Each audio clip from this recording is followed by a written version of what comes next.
All right, well, that brings us through to the main session of this evening, and that's Brad Delaney. So Brad he's my photographer. He's the guy that makes me look sensational. Go and check me out online. I've always wanted to be a movie star. I haven't quite made it to movie star status, but I look like I have.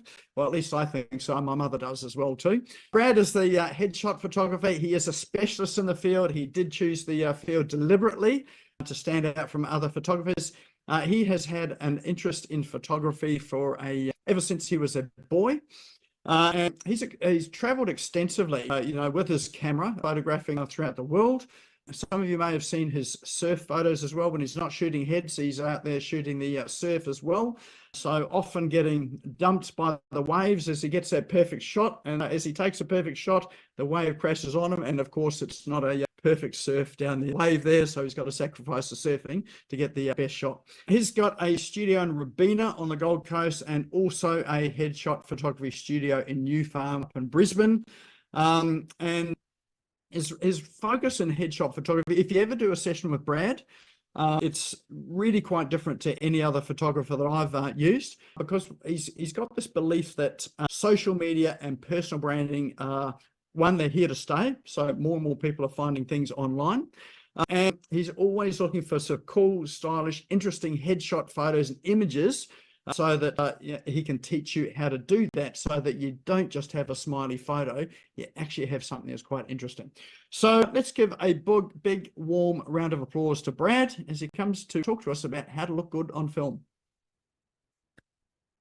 Thank you, Nick. Can everybody hear me? Everyone's good?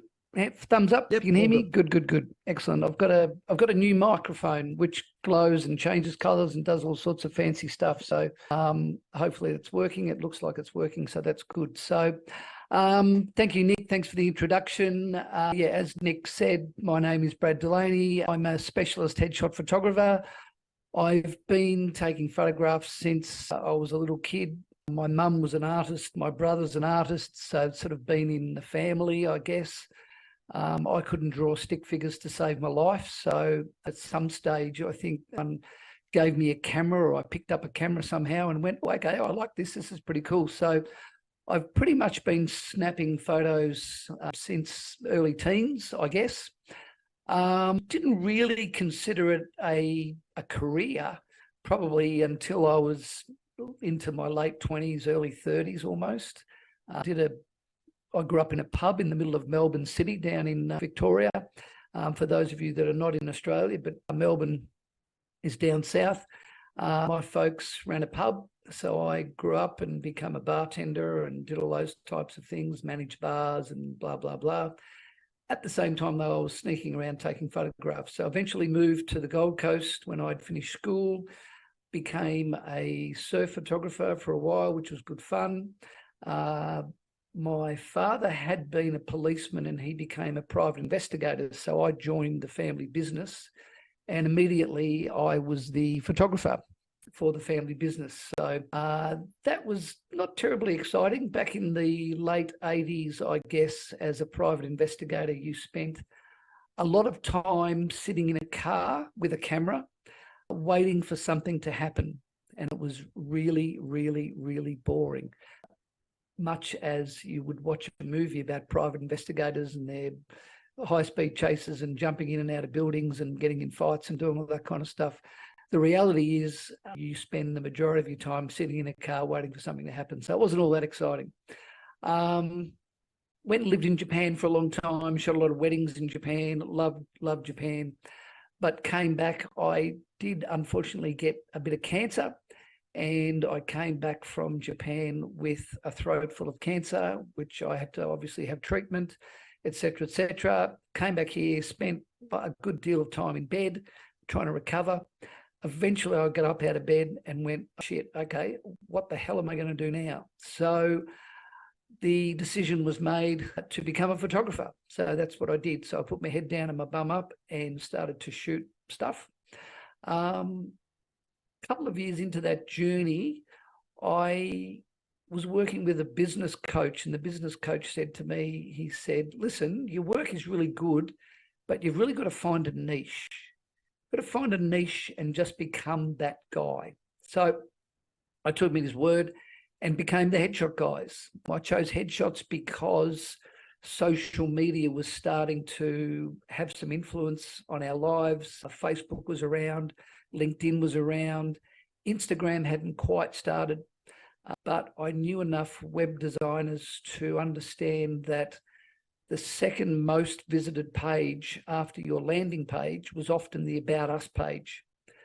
They also indicated to me that people are 86% more likely to stay on your website and hang around if you have a good or reasonably good headshot on your About Us page. So that sort of tweaked my interest, and I thought, well, if I can work out how to take really, really good headshots of people, I might be busy. And no one else was doing it. So I automatically became the headshot guys and started shooting headshots. So today, really, I'm going to talk to you extensively about a few things. First of all, what is a headshot? I'm going to talk a little bit about the purpose, I think, of headshots, where they should go and why. And then we can start looking at the types of things, types of questions, I guess, that you guys should be asking your headshot photographer before you either shoot with him or her, and then give you some tips and ideas about what to do when he is shooting you, because there are basic things that you can do with your own head that will make you look better in your headshot. They're not complicated. It's pretty straightforward. I have a couple of core beliefs. The first one being most people look pretty terrible in their photos, and that might be one of the reasons why you're here. But most people look pretty terrible in their photos generally because they've simply never been taught how to do it. And there are techniques that I will attempt to give to you tonight that will make you look better. My second core belief is that being photogenic is teachable. It's a skill that you can learn. And once you understand your own face and what to do with your own face, there's no reason why you couldn't look good in every single photograph that you ever get taken for the rest of your life. And it doesn't really matter what it's for. It could be, you might be at a friend's wedding. You could be at a funeral. It could be for your social media. It could be a night out with the boys or a night out with the girls. It doesn't really matter. Once you understand these techniques and you engage with them, it should make you look pretty good all the time. Now, there's a hand up. No, there isn't. Okay, that was my hand on my own head. There you go. So I'm open to questions as we go along. So if you have a question, I guess, butt in. I can't see everybody's picture, so it's no point putting your hand up or doing any of those types of things. Just butt in and speak. Is probably unmute yourself and have a chat. So, and don't wait till the end. Do that as we go along. Obviously, if I raise some areas of concern for you, ask me about it. So, okay. So let's start off. What is a headshot? It sounds pretty simple, and most people would understand. But I'm on a few Facebook groups, and there are always people struggling with the idea of a headshot. So for me, a headshot is pretty much what you're seeing here. The view that you see of me right now is a headshot. It's not anything else. It's a headshot. It's your head and your shoulders. The other types of imagery that people get confused with is personal branding, which is more those shots you see of people, particularly business people, where they're sitting at a desk. They might be communicating with somebody, they might have a client with them. They might be looking at their computer. Those types of things are personal branding. So the types of things that would show you at work. The other one that people get confused with are lifestyle images.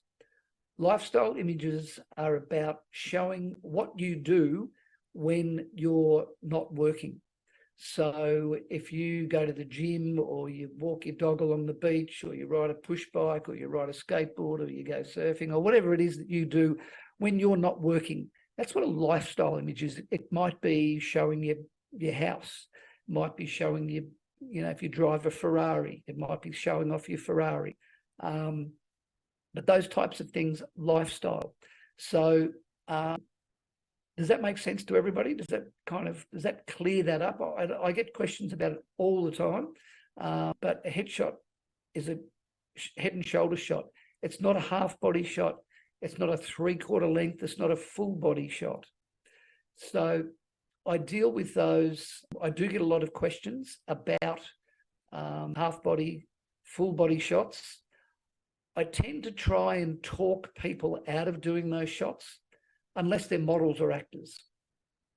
In general, I would suggest that your body shape is completely irrelevant to the job you do. I know it is to my job.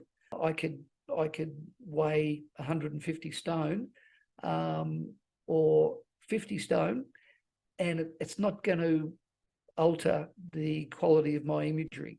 I wouldn't have thought. Now, again, most of you guys didn't introduce yourself, so I don't know what you do, except for Jeff.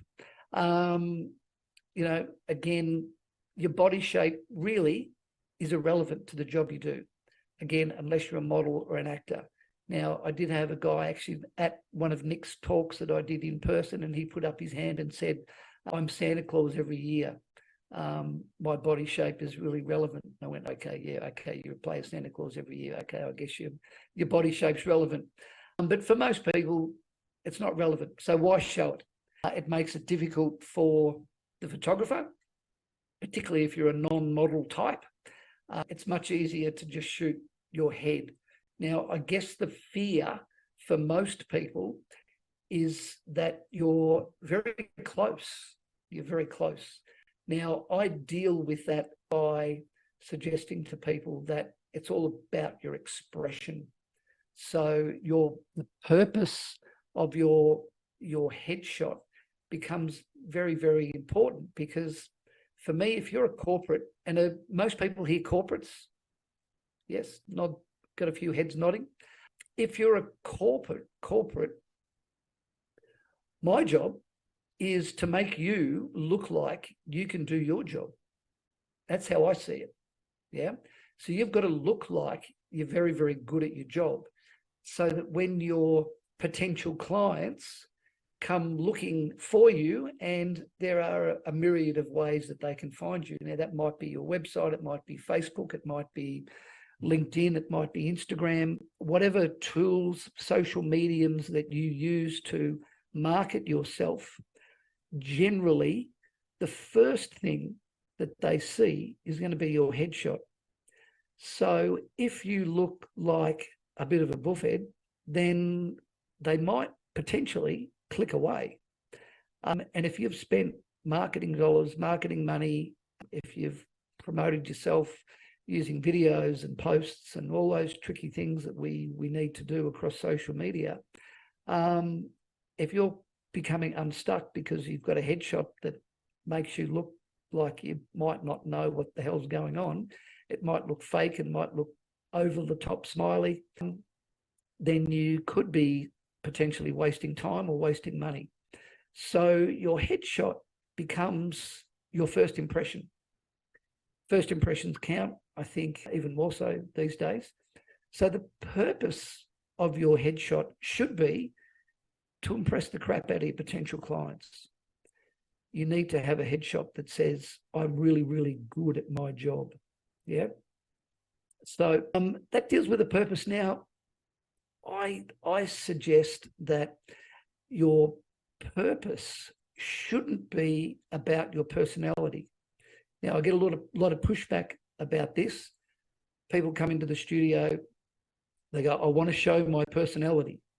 And my first question is, why?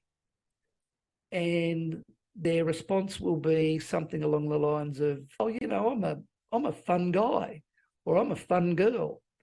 I go, yeah, but you're a lawyer, or you're an accountant, or you're a marketing person, or you're, whatever it is that you do. Nobody cares. Nobody really cares about your personality when they're first looking at your corporate headshot. They're not looking for somebody to go out and get drunk with next Tuesday. They're not looking for someone to be mates with. They're looking for somebody often that's really, really good at what you do. So it doesn't really matter what you do. If you're looking for a photographer, for an example, you're not looking to hook up with me and let's go and have beers and do all those types of things. You're looking for somebody that potentially looks like they could be really, really good at taking photographs. So that's really, really important to get that in your head to begin with. Your corporate headshot is not about your personality.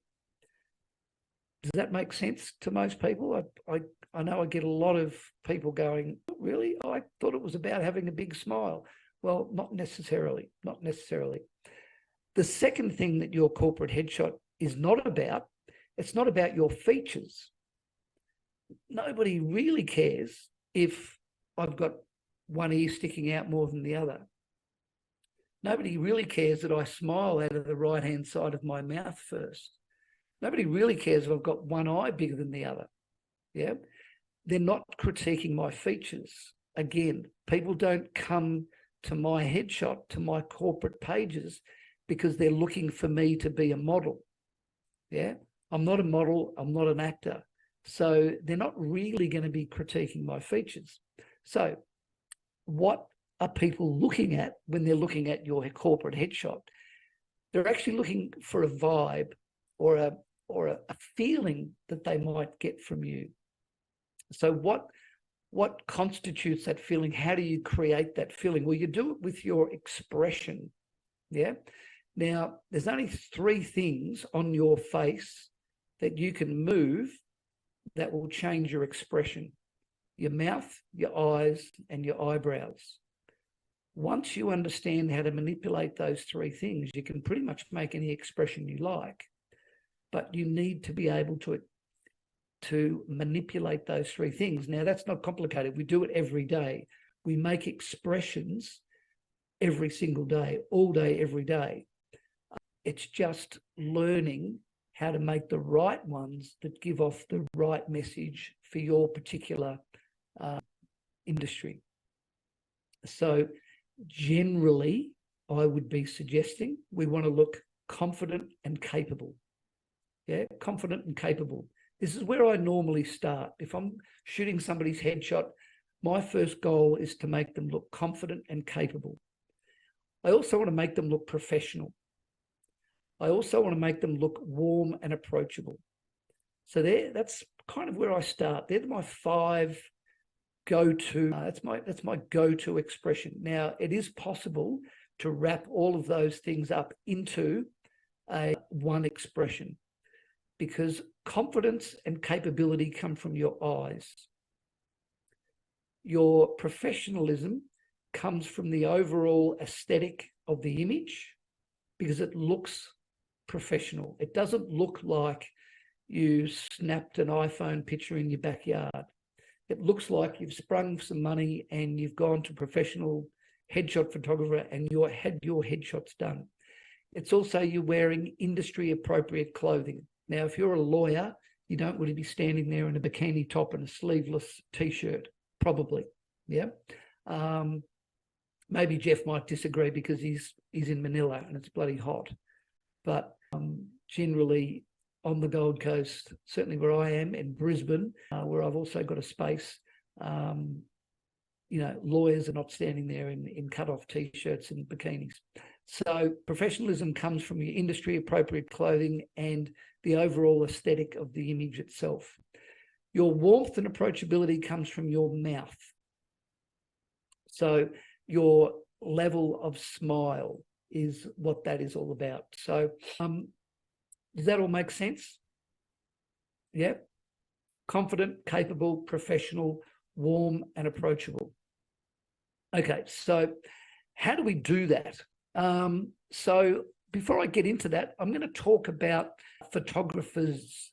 So most of you, I believe, are there many on the Gold Coast? Who's on the Gold Coast?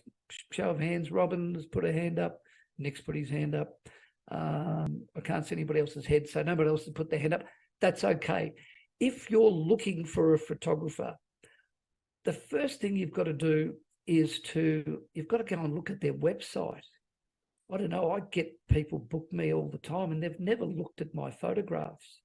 You've got to understand that, you've got to understand the type of work that they do. it's no point booking a wedding photographer, I don't think, to do your headshots. You don't book a car photographer to do your wedding photos. Go and find a specialist headshot photographer. Now, most photographers will say, I can do a headshot. Yeah. Most photographers will stand you up against the wall and tell you to smile, and you will get the same result as you've always got. You need to really suggest that you would find a specialist headshot photographer. Go and look at his work or her work and scroll down and see that they can actually take good headshots. That's really, really important. Check out their portfolios. I still get surprised the amount of people that haven't looked at my portfolio, but they've booked me, and that's fabulous. It's great for me. But if you're just picking any old photographer or the one that's at the top, Google headshot photographers rather than just photographer, and that might make a difference to the result you get. So certainly I would be booking a photographer that has a studio. Now, it can be a home studio, and you can see my studio behind me. I'm in my double garage. It's a professionally dedicated studio. I don't drive my car into here. It's my office and my studio. So it's certainly big enough for what I do. But the reason that you want a studio is because you want to be able to control the background. I would always be suggesting that you have plain backgrounds. You don't want locations. If you want to, and people go, oh yeah, I want to be in Surfers Paradise. I want Surfers Paradise in the background of my headshot. I would normally suggest to people, if they want to show their location, then have a location shot. Take a photograph of Surfers Paradise or wherever you are, and just have a picture and say, this is where I live, or this is where I work, or whatever. Don't confuse it with your headshot. What happens when you have too much stuff in the background? It's distracting. So you get people looking at Surfers Paradise and suggesting that, oh, didn't we stay at that building or something? All of a sudden, they're not focusing on you. So the most important thing in your headshot is your head. So make sure that there's a plain background. So plain backgrounds can be white, they can be grey, they can be black, they can be all sorts of colours, but generally don't have distractions in the background of your headshot, because people don't want to be distracted. You don't want people thinking about something else other than how good at you are at whatever it is that you do. So hopefully that makes sense. So obviously then you've got to think about budget. What's your budget? There are varying degrees of budget. I've seen headshot photographers anywhere from $50 all the way up to, I think the most famous headshot photographer in the world is Peter Hurley, who's out of New York in America, who's a fabulous headshot photographer. I think he charges about $3,000 per session. So, there's your budget, anywhere from $50. I would be suggesting that if you're going to book someone for $50, that you're probably going to get what you pay for, which is probably one of those guys that's going to be 5 minutes, 10 minutes, stand you up against the wall and tell you to smile. You probably want to avoid those guys. Okay, so let's talk about the actual shoot itself. Hair and makeup. I often get these questions.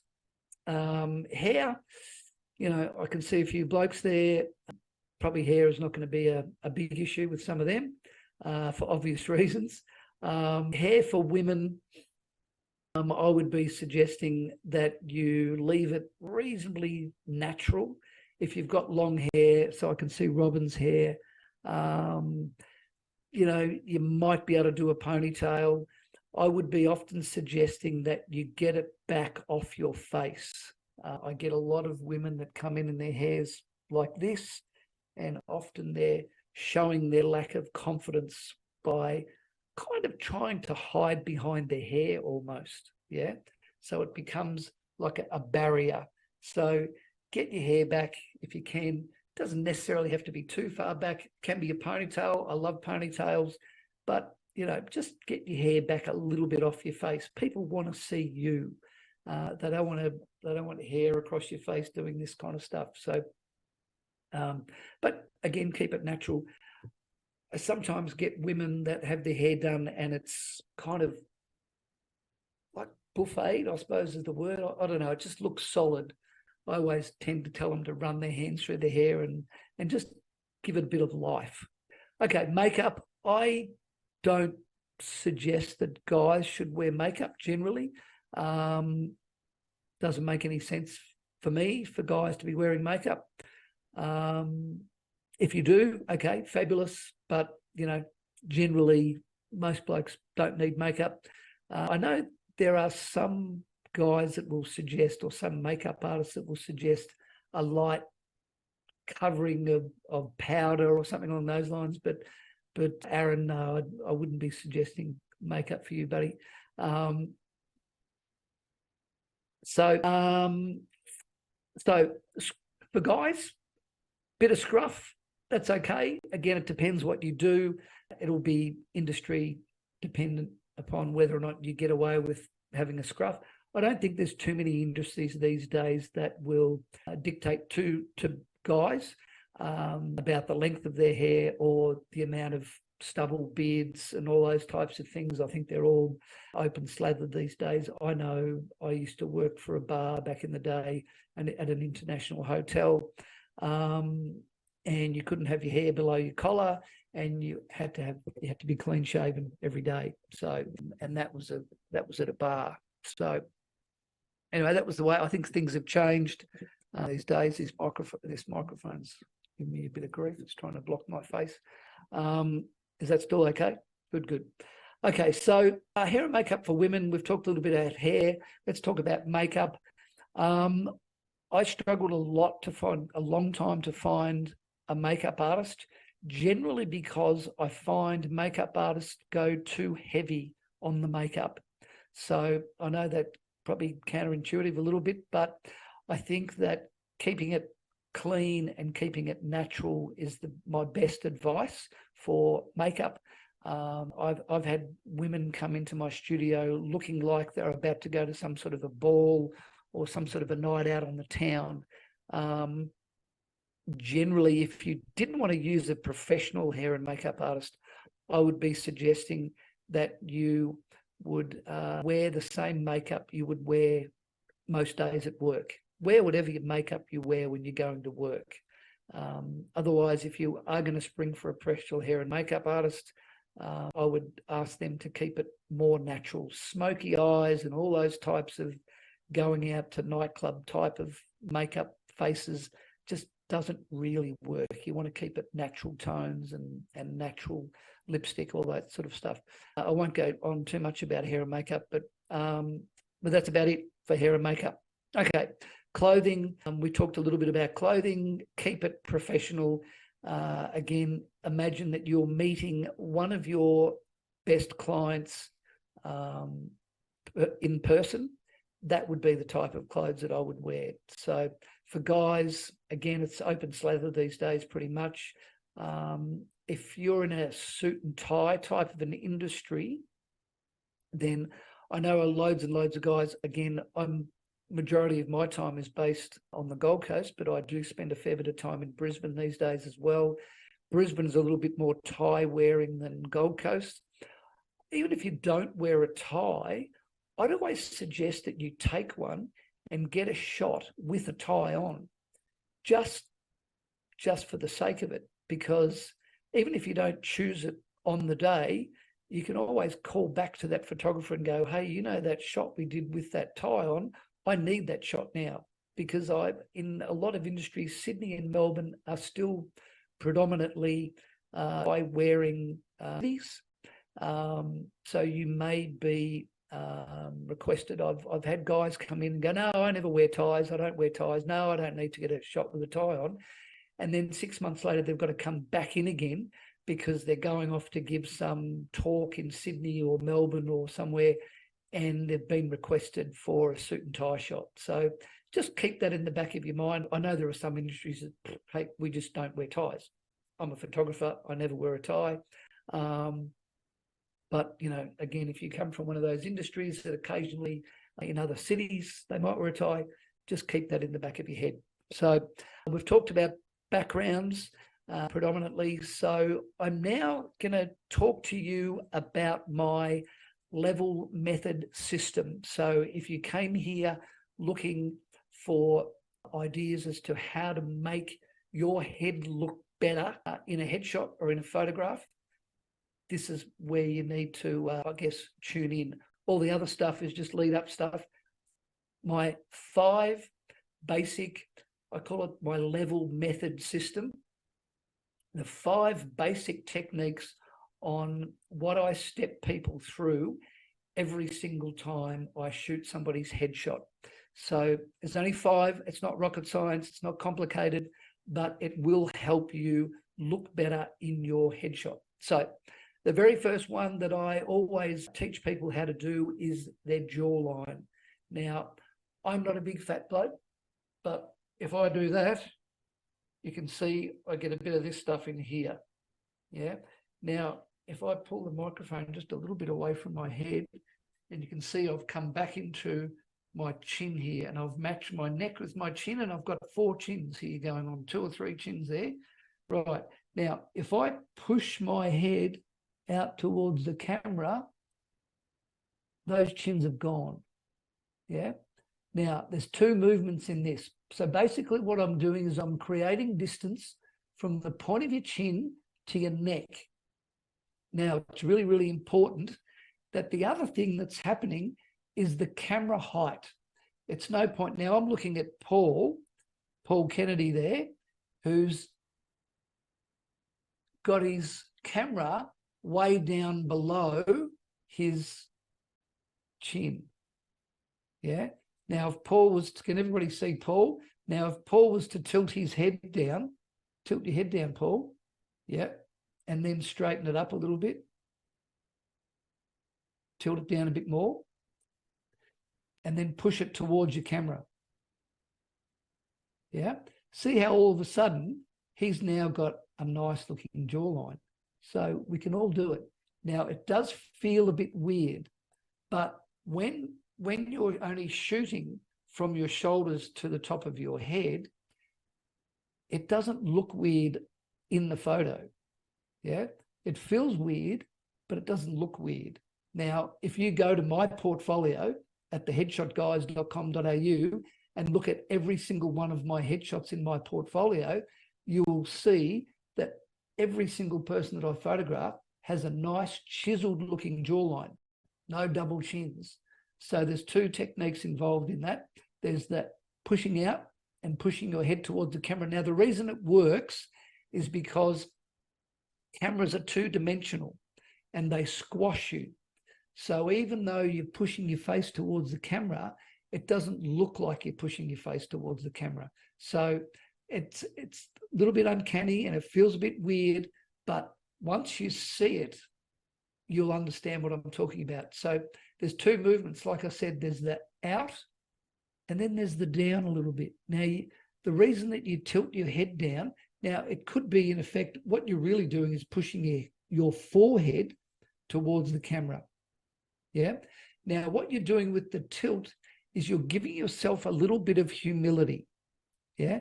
We've all seen that. How many real estate agents are here? Any real estate agents? No, I can't. Nobody's put their hand up. Nobody's shaking their head, nodding their head. So I guess there's no, but sometimes you'll see real estate agents doing this. Yeah. Now, because often someone's told them, oh, you raise your chin up and you'll get rid of all your double chins. But all of a sudden, the photograph's going up your nose. Yeah. Well, I don't want to see up your nose. I want to see your face. So you push your head forward and you just do a little bit down. So it gives you a little bit of humility, makes you look a little bit humble. You don't want to look cocky. You want to look humble. Yeah. So the other thing that the tilt down does, anything you do have going underneath here, it hides it. So you can practice this in the mirror. You can just push your face out towards the camera and tilt it down. Yeah. It's not complicated. But once you get it, once you find your position, you can do it every single time you get photographed. You'll never, ever have, like people say to me all the time, oh, I can't get my headshots done yet. I need to lose some weight. No. I'll teach you how to lose weight. Just come in here and tilt your head in the right way, and you'll instantly lose all your chins. Trust me. All it does, it stretches the skin around your natural bone structure. Straight away, you go out, you go down. Yep. So that's the first thing that you do. The second thing are your eyes. Yeah, I call these techniques jawline, eyes, mouth, turning and tilting. So we've already looked at jawline. So we go out and we go down. The second part of it are the eyes. Now, we talked before about confident and looking confident and looking capable. Confidence and capability come from your eyes. Now, there's always, in any portrait, there is always a battle for attention between your eyes and your mouth. I generally like my imagery for the eyes to win. If people land on your eyes in your corporate headshot, it means they're thinking about your confidence and your capability. If they land on your mouth first, it means they're thinking about your personality. Does that make sense to people? Yeah. So what we're doing with our eyes is we want to look focused. Now, our corporate headshot is actually not about us. It's about our potential clients looking at us, trying to decide whether or not we A, have got half a clue about the job we do, or B, whether or not we're going to take your call to action. Now, your call to action could be read my profile, click on a link, visit my website, ring me. That's up to you and how you market yourself. But generally, you want to move them from your headshot to your information, to your social medium, to your website, to your email, whatever your call to action is. You want to move them along that little funnel. So they need to feel like you know what you're doing. So you do that with your eyes, and it's a little bit of a squint. Now, guys normally get this really quickly. Girls have a little bit more trouble with the idea or the notion of squinting. It's not really a squint, it's kind of a focused look. Now, the way I describe it and the way I practice it with my clients in the studio, it's akin to looking at the bottom line at the optometrist. The chart that we always have at the optometrist, where there's a few people in here with glasses, so you'll know what I'm talking about. You get to that bottom line and you're sort of looking at that bottom line and you're going, is that a P or a D? It's that really focused look. So again, if you were to go to my portfolio on my website and have a look at some of those guys, you will see again that they've got a focused look. You want to give your potential clients the idea that you're interested in them. And the only way to do that is for them to feel like you're focused on them. So how do you focus? You focus with your eyes. If I sat here and looked at you guys like this, you would think, geez, I'm off with the boonies or I'm a bit out to lunch. So it's not about opening up your eyes. Yeah, it's about having your eyes focused on your potential client. And you do that with a ligament under here. Yeah, and all you're doing is you're raising that up. Now, like I said, a few of you have got glasses, so you've been to the optometrist, you know how it works. And you're just doing a little bit of a focused look so that your potential clients feel like you're looking at them. Does that all make sense? Thumbs up for those people that I can see. Yep. Okay. Any questions? Don't forget, jump in if you've got any questions. Okay. So the next thing we move to is the mouth. Yeah. And what I call your level or your range of smile. Everybody has a range of smile from nothing up to your biggest smiley smile. We've got to work out where is your best level of smile within your range. Now, I never tell anybody to smile in my sessions. Yeah, never, ever, ever do I say, smile. Because you know what people do when you tell them to smile? They go, and they look all weird and fake. Yeah. So my toughest gig in the studio every day with every single client is working out, what do I have to say to actually make this person smile? Yeah. So the reason I want to do that is because people have a range of smile. So if I say something stupid and funny, yeah, and I make you smile, really smile, then your face lights up. Now, what happens is it gets to the top of your smile. Now, that doesn't mean that I'm going to take 150 shots of you smiling your face off. What I do then is, because it's a real smile, it's thought-based. It comes from in here. Eventually, that thought starts to fade away. As it fades away, your face relaxes back down through the smile. So what I do is I shoot you here, I shoot you here, I shoot you here, and I shoot you here. So on my screen, because I shoot tethered, so I'm connected to a computer, so up on my screen, your head is coming up. So it's very much what I call action learning. So you see your head on a big 30-inch screen automatically. So people are automatically seeing their range of smiles. And then we've got your range of smile on my screen. We decide which one looks best. Is it your big, big, big smile? Probably not. Is it your three-quarter smile? Is it your half smile? Is it your quarter smile?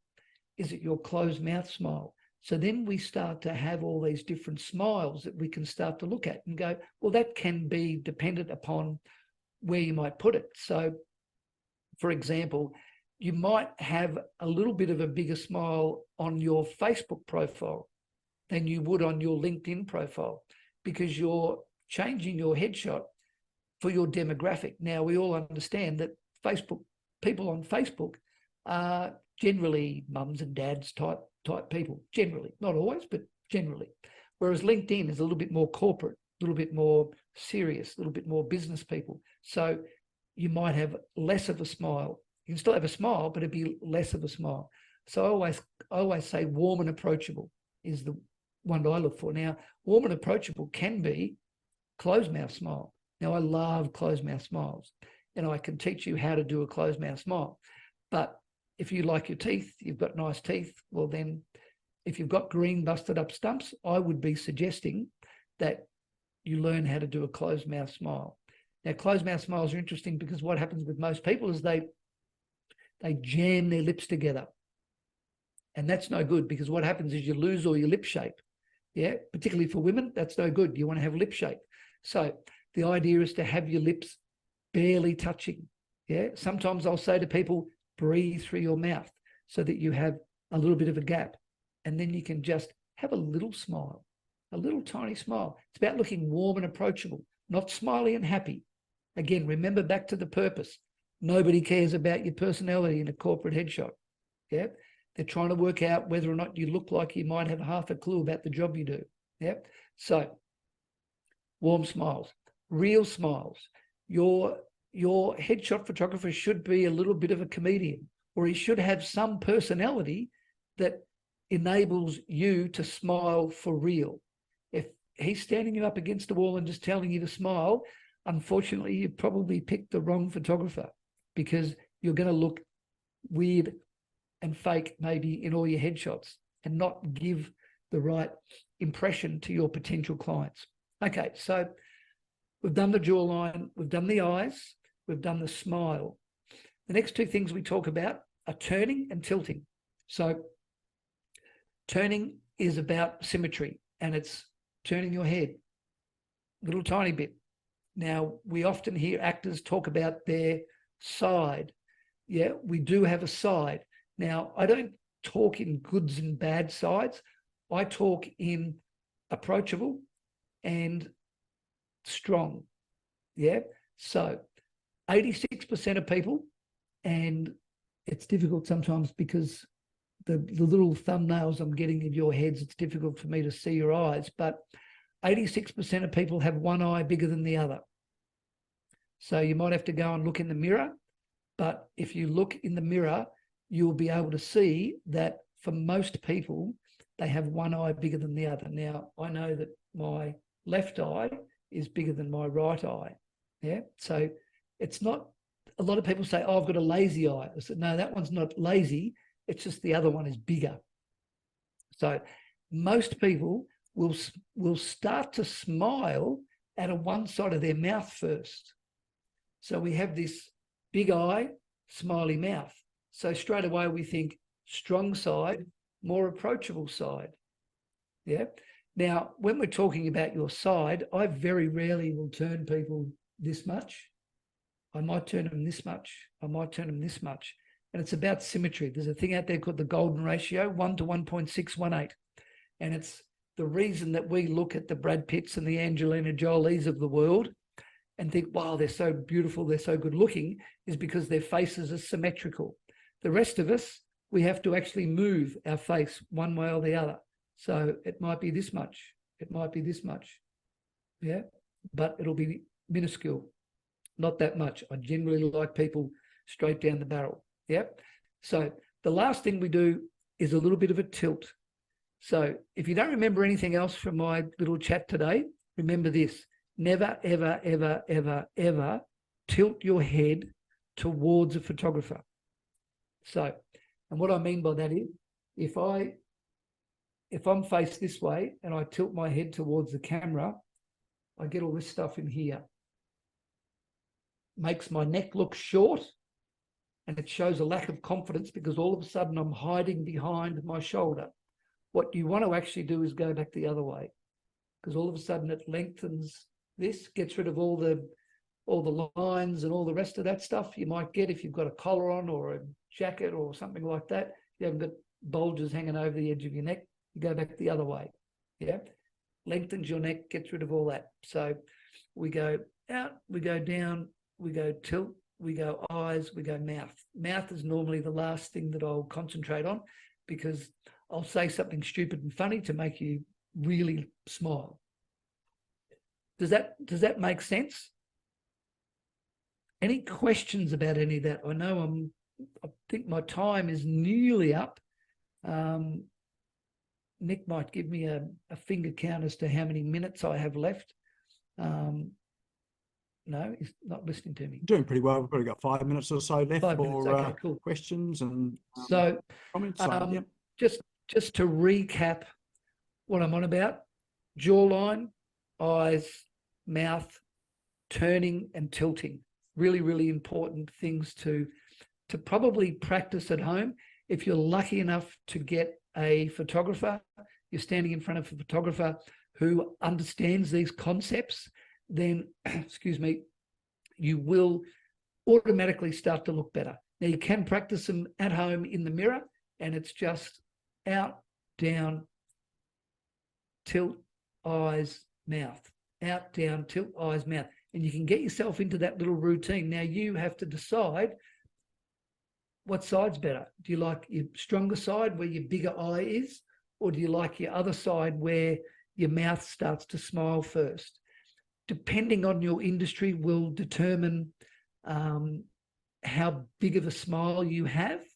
I can't think of any industries that need a big, big, big smiley smile, the top end of your smile. I would always be concentrating on having the smile and then coming back down again. Yeah. Closed mouth smiles always look awesome. I know I love doing closed mouth smiles with Nick when I do his headshots, because it just makes you look confident and capable. And like I said, there's always that constant battle for attention between your eyes and your mouth. If people are drawn to look at your eyes first in your corporate headshot, they're thinking about your confidence and your capability. If they're drawn to look at your mouth first, they're thinking about your personality. Nobody cares about your personality in a corporate headshot. So you don't really want them looking at your mouth first. You don't want them looking at your beautifully crafted, gleaming white teeth. You want them looking at your eyes. So confident and capable is where you're at. So remember, if you've got a really tall photographer, then you need to tell him to come back down to your level. He should be at about the camera should be at about your chin level. Yeah. If he's really tall, he's going to be shooting down on you, and you're going to look small, minuscule, probably lacking confidence. Likewise, if you've got a real short photographer, now you can't see me, I'm not standing up. I'm a little bit short. I'm about 172 centimeters or something. So I get tall people come in.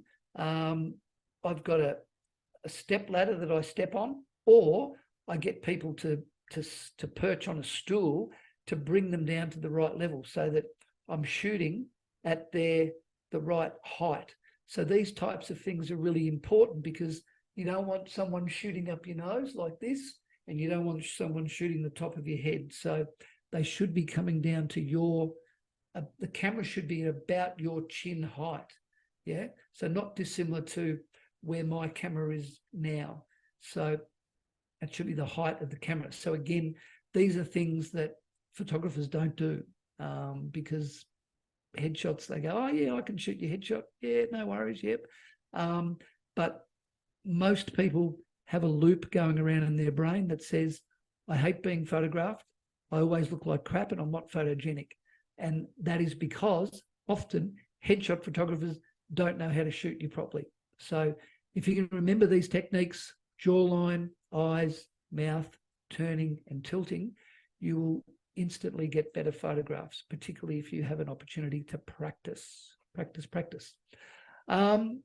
That's about all I've got for you at this stage. I think it's 7:25. I know Nick probably wants to jump in here and talk some stuff at you. Are there any questions about anything that I have discussed? There's a couple there just in chat, Brad. One of them is, what was it? Aaron says, the techniques are not easy. If you would like to, whoever that is, Enza, if you would like to shoot me a contact form, I can talk to you through pricing. There's a couple of different options that I have. Basically, I have a shoot fee, and then people purchase images, as many or as few images as they want. So I get models and actors that come in and want 15 headshots.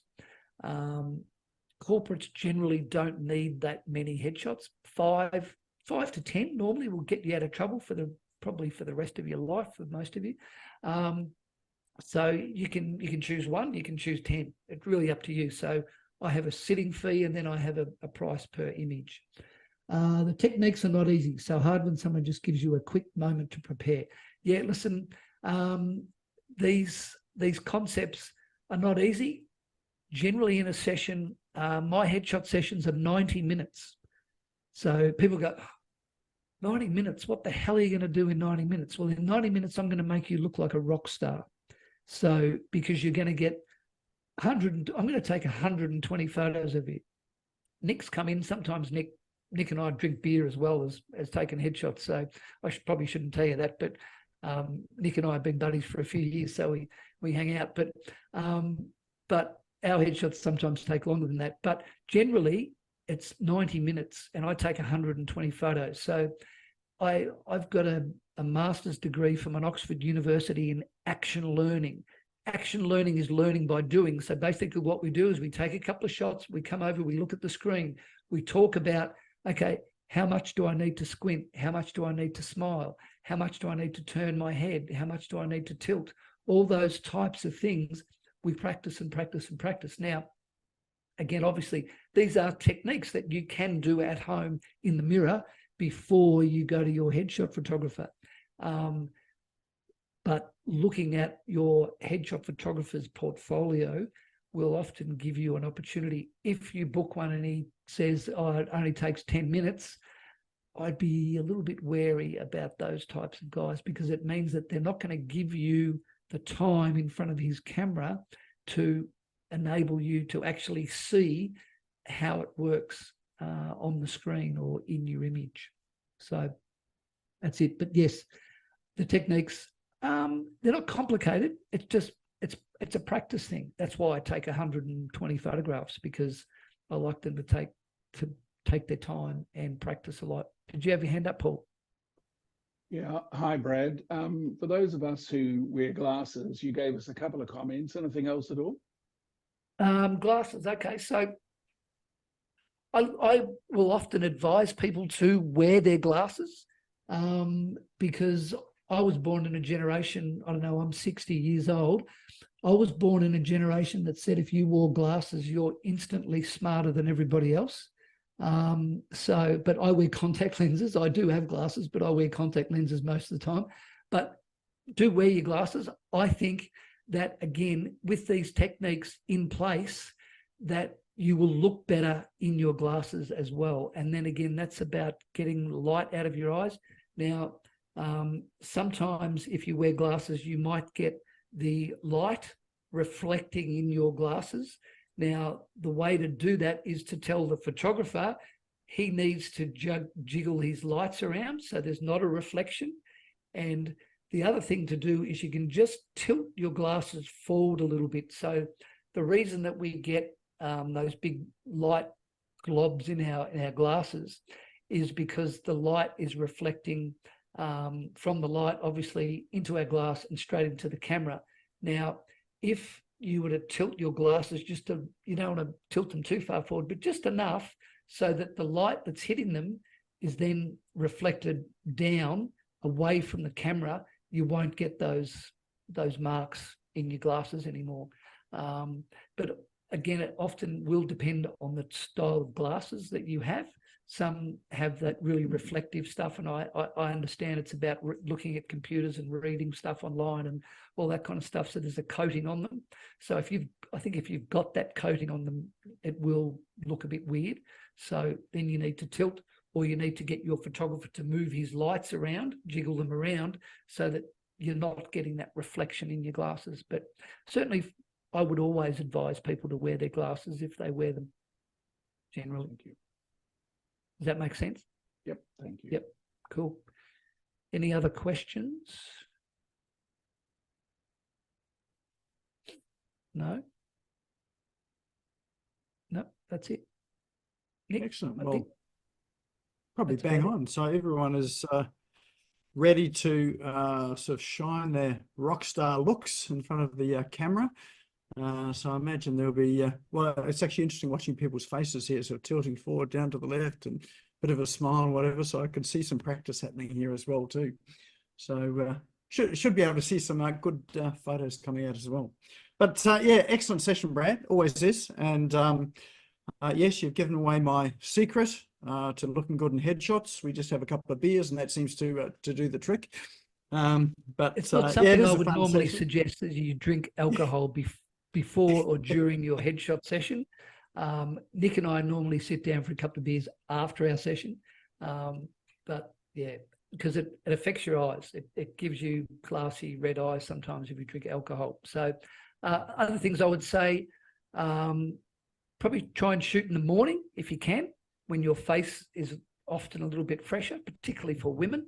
Men, a couple of scruffy blokes, doesn't matter. But for women, generally, their faces are fresher in the morning.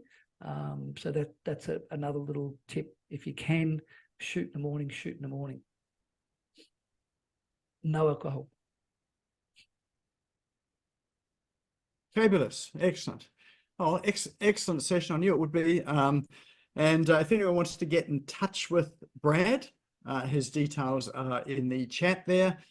So it's the headshotguys.com.au, or you can email him at brad at the headshotguys.com.au. Very approachable, as you can see tonight. And yeah, definitely worth having a conversation with. And if you get the opportunity to do a session with him, it is quite different to the other photographers I've been to, but you know, you do get some really good photos that come out of it as well too. So yeah, I've been going for years. So if you like my photos, go and see Brad. If you don't like them, go and see Brad, and he'll sort of do you better ones than you think. But let's give Brad a big round of applause to thank him for coming on tonight. So thank you. Thanks, guys. And of course, this session will be up on the YouTube channel tomorrow. So if you need some to just go over the advice that he's given you tonight, it will be up on the Smash Go YouTube channel tomorrow. The link for that is in chat. If you haven't subscribed to it, just click the subscribe button. There's a little bell that appears beside the subscribe button when you do subscribe. If you click that, then you'll get a notification as soon as that is the video has been uploaded. And feel free to share it. If you hear someone else talking about headshots or photography, feel free to share the video, the channel with them. It's all there sort of free for anyone to look at. And of course, we've got the other sessions up there in YouTube as well too. If you haven't joined the Business Owners Smashing Online Facebook group, now's a good time to go and do that as well. And of course, we've been live streaming this through to the Facebook page as well. So there's another page, another place that you can get the replay as well. All right, well, that's our session for tonight. If probably now is a good time to save the chat. If you haven't saved the chat, or if you've already saved it and you want to get all the rest of those links in there, just click those three little dots on the top right-hand side of chat, memory chat. If you're not sure where it is, there is an icon at the bottom of your Zoom screen. You click on that, that'll open up chat, and then you can save that. When you do save it, there's a little link that will take you to where you've saved it in your computer. It will just open it up instantly, so you don't have to go and look for where your downloads folder is. Excellent. Well, look, we'll be back here, same time, same place next week. Again, Brad, thanks for coming along and sharing all of your tips and hints and wisdom tonight. And everyone else, thanks for coming along. Hope you enjoyed it and look forward to seeing you back again next week. There's a question there, Nick. Is he gone? There's a question, is there? There was a question. What would you advise about shoulders? Softening or sharp? I think what you're trying to say, correct me if I'm wrong, is it from Mel B? About shoulders, soften or sharp. Now, I tend to turn people a little bit. Now, the reason I turn people and have one shoulder forward or the other shoulder forward is it softens you, but it also softens your overall image, but it also slims you down. So if you look at me, my profile, my shoulders from shoulder to shoulder, I'm looking wide. So if I want to look a little bit slimmer, the distance from here to here is not as wide, so it does soften you. Is that what you're talking about, or are you talking about focus? If you're talking about focus, I tend to like it all in focus, from the tip of your nose to the back of your head. I'm not sure if that's what you meant. Shoulders, soften it, or sharp. Yeah, I'm not sure. Hopefully I've answered that question. Is that it, Mel? There's a thank you and a yes. So, yep, you've got that all in one. Yep. Okay. Awesome. Fabulous. All right. Time to go and relax, enjoy the evening, grab that glass of wine. I know I certainly am. All right, we're going to have a sensational evening, and we'll catch you back next week.